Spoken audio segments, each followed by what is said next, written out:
25% इसका जो कास्टिंग का ताल्लुक होगा वो पाकिस्तान से होगा और बाकी तुर्की से लिया जाएगा और ये पूरा सीरियल तुर्की में बनेगा। जो आप टैक्सेस लेते हैं हमसे वो ना, वे आप जिनके थिएटर्स हैं उनसे तो टैक्सेस नहीं ले रहे आप। मुझे पता नहीं कि मैं करूँगा या नहीं करूँगा।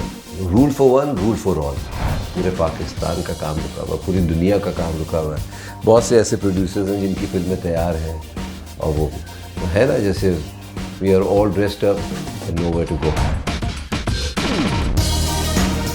मैं यहीं हूँ, अब अपने कामों में मसरूफ़ हूँ और थोड़ी सी मसरूफियात भी हो गई थी, मगर मेरे पास तुम के बाद सिलसिला ऐसा कुछ हुआ कि लोगों ने इतनी शिद्दत से पसंद किया इस ड्रामे को कि वो मयार यहाँ आके रुक गया है। तो वो ऐसा कोई सीरियल ढूंढा जा रहा है या ऐसा कोई काम करें कि भाई अगर उससे ऊपर नहीं तो उसके बराबर तो हो, तो वो अनफॉर्चुनेटली वो काम मिल नहीं रहा। तो बहुत से लोगों को ये समझ नहीं आ रहा है कि इसके प्रोड्यूसर्स कौन हैं। तो सरकार से इसका कोई ताल्लुक़ नहीं है, हुकूमत से कोई ताल्लुक़ नहीं है इसका। हम 4 लोग इसके प्रोड्यूसर्स हैं, जिसमें डॉक्टर काशिफ अंसारी जिनका ताल्लुक़ यूएस से है, ऑन्कोलॉजिस्ट हैं, और फिर असगर अली शाह साहब के साहबजादे वो भी डॉक्टर हैं, जुनैद अली शाह वो भी डॉक्टर सर्जन, ये दोनों, हमायूं सईद साहब और योर्स ट्रूली। तो हम चारों मिलकर हम इसके एग्जीक्यूटिव प्रोड्यूसर्स हैं। We are investing in it and of course when I say when we are investing in it, तो जुनैद अली शाह एंड जुनैद अली शाह के साथ doctor Kashif Ansari, they both the investors and producers and we are the executive producers with them. मैंने आपको जैसे बताया कि 25% इसका जो कास्टिंग का ताल्लुक होगा वो पाकिस्तान से होगा और बाकी तुर्की से लिया जाएगा और ये पूरा सीरियल तुर्की में बनेगा। एंड उम्मीद करते हैं कि अगले महीने वो खैरियत से पाकिस्तान आए और हम ये सिलसिला शुरू करें कास्टिंग का।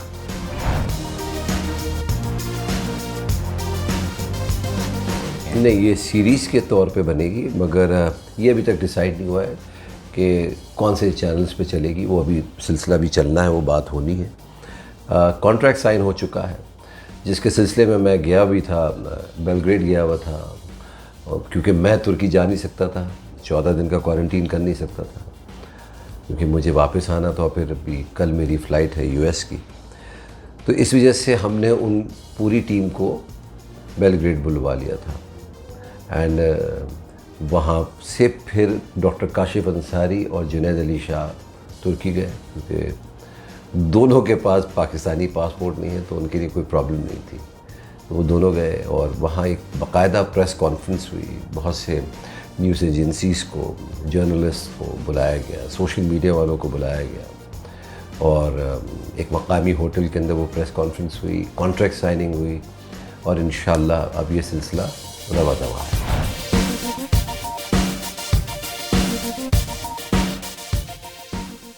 तीन सीज़न्स हैं इसके। एक सीज़न में 34 एपिसोड होगी और अभी पहले सीज़न की तैयारी शुरू हो रही है। जब वो ख़त्म होगा फिर दूसरे सीज़न की तैयारी शुरू होगी। बहुत से लोगों ने ये पूछा था पाकिस्तान में इसकी शूटिंग होगी कि नहीं होगी, तो पहले सीज़न में नहीं होगी, दूसरे सीज़न में इंशाअल्लाह पाकिस्तान भी पूरा क्रू आएगा और यहाँ भी हम उसको शूट करेंगे। अभी सबसे जो इम्पॉर्टेंट चीज़ है कि इसको अगली जामा पहना दिया जाए, क्योंकि लोगों का ये भी कहना है कि ये नहीं बनेगा, मगर मुझे अल्लाह ताला से उम्मीद है और मैं यकीन के साथ कहता हूँ इंशाअल्लाह ये बन के रहेगा। और इसका ताल्लुक़ पाकिस्तान और तुर्की दोनों से है, वो इस हवाले से कि दोनों की कोलैबोरेशन है और उम्मीद करते हैं कि ये पाकिस्तानी चैनल्स पे भी चले, तुर्की पे भी चले, इंटरनेशनली चले। तो अभी आप आगे देखते जाइए, बहुत कुछ इसमें आपको नज़र आएगा।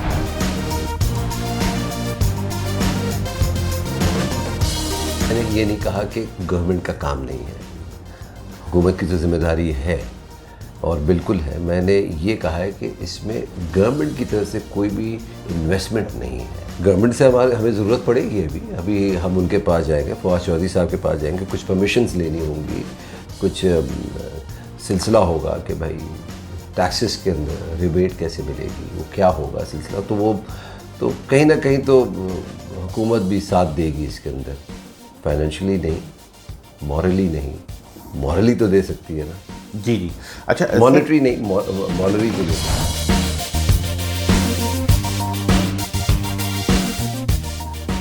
तो हसन, ये बहुत सारी ज़बानों में डब तो होगा, मगर 2 ज़बानें इसमें होंगी, एक टर्किश और एक उर्दू। यानी टर्किश जो अदाकार होंगे वो टर्किश बोलेंगे, जो पाकिस्तानी अदाकार होंगे वो उर्दू बोलेंगे, क्योंकि हम 4 महीने में वो गुफ्तगू नहीं सीख सकते, क्योंकि पूरी जो रिसर्च हो रही है वो तुर्की ज़बान में हो रही है, हिस्टोरियंस भी उधर के हैं और बाकायदा एक पैनल बैठा हुआ उधर। मगर ऐसा नहीं है कि वो पैनल सिर्फ तुर्की में काम कर रहा है, यहाँ से भी कुछ हिस्टोरियंस जाएंगे जो उनके साथ मिलकर काम करेंगे। तो तय ये पाया है कि जब डायलॉग्स होंगे उनके लिए तो आसानी, उनको तुर्की में लिखे हुए मिलेंगे डायलॉग, मगर हमें पूरा स्क्रीन प्ले उर्दू में मिलेगा लिखा हुआ, ताकि हमें भी समझ आए कि हम क्या बात कर रहे हैं। तो अगर 2 अदाकार हैं, एक तुर्की और एक पाकिस्तानी है, तो वो अपनी ज़बान में जुमले बोलेगा, उसका जवाब हम पाकिस्तानी ज़बान में उर्दू में देंगे, और जब उर्दू में हम जवाब देंगे उसका, तो वो वैसा वर्सा वैसी डब हो जाएगा। यानी पाकिस्तान में अगर ये सीरीज़ चलेगी तो वो उर्दू में डब होगी, और अगर तुर्की में चलेगी तो टर्किश में होगी, तो ऐसे सिलसिला चलेगा।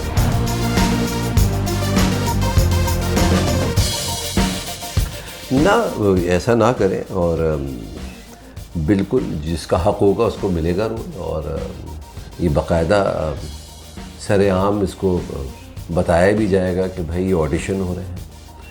एक्टर्स जो इंडस्ट्री के हैं वो भी, और जो नए लोग ऑडिशन देना चाहते हैं वो भी आएँ और ऑडिशन दें, और उनकी एक टीम होगी, वो बैठी होगी और वो सिलेक्ट करेंगे।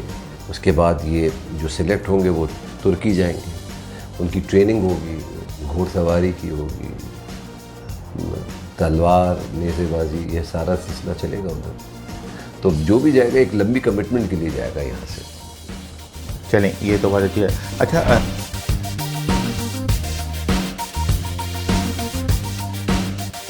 बिल्कुल है, मेरा एहतशाम का, अख्तर हसनैन का, अमर ने लिखी है ये कहानी, सबका ये ड्रीम प्रोजेक्ट है, और सिलसिला ये हुआ कि रुका हुआ है। अब रुका हुआ है, इसमें सिर्फ मेरा काम रुका होता तो मुझे बहुत ज़्यादा परेशानी होती। पूरे पाकिस्तान का काम रुका हुआ, पूरी दुनिया का काम रुका हुआ है। बहुत से ऐसे प्रोड्यूसर्स हैं जिनकी फिल्में तैयार हैं, और वो है ना, जैसे we are all dressed up and nowhere to go, वो सिचुएशन है इस वक्त। उम्मीद करते हैं कि हालात सही हों, थिएट्रिकल इसकी रिलीज़ की जाए, क्योंकि और कोई सूरत नज़र आ नहीं रही।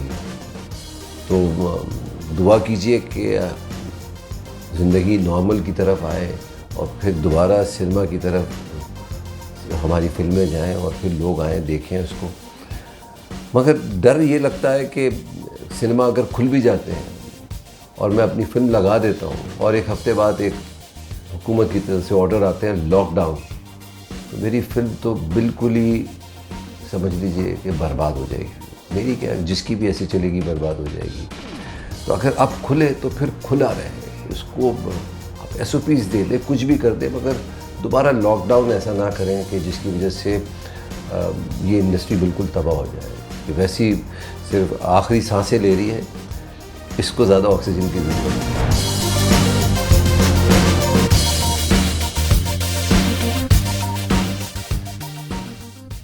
नहीं, अभी रिसेंटली मैं इस्लामाबाद गया था, तो कुछ सुनने में आया, कुछ पॉलिसी को अमली जामा पहनाया जा रहा है। अल्लाह करे ये हो जाए। देखिए क्या होता है, बहुत से कुछ मिनिस्टर हजरात हैं जो चाहते हैं कि ये इंडस्ट्री दोबारा खड़ी हो और दौड़े। अब उनकी कोशिशें कितनी कामयाब होती हैं तो ये तो वक्त, आने वाला वक्त ही बताएगा।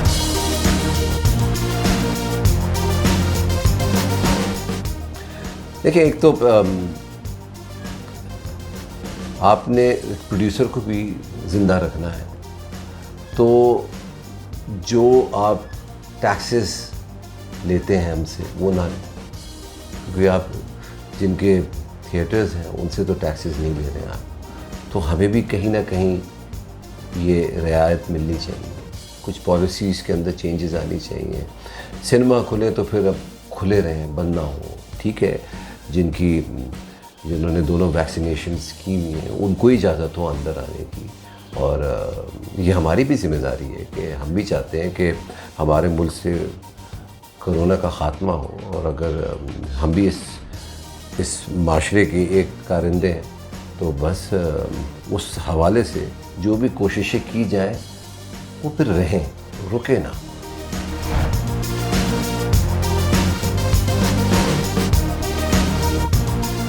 मुझे पता नहीं कि मैं करूँगा या नहीं करूँगा। Rule for one, rule for all. अगर उन्होंने कहा आपका भी ऑडिशन होगा तो मैं ऑडिशन के मरहले से गुजरूँगा, चाहे मैं हूँ चाहे हुमायूं हो। ऐसा नहीं होगा कि हमें कोई किरदार मिल जाएगा और दूसरों का नहीं मिलेगा। क्या पता हम उस रोल में मैच ही नहीं करते हो, क्या पता बिल्कुल मैच करते हैं। ये तो आने वाला वक्त ही बताएगा।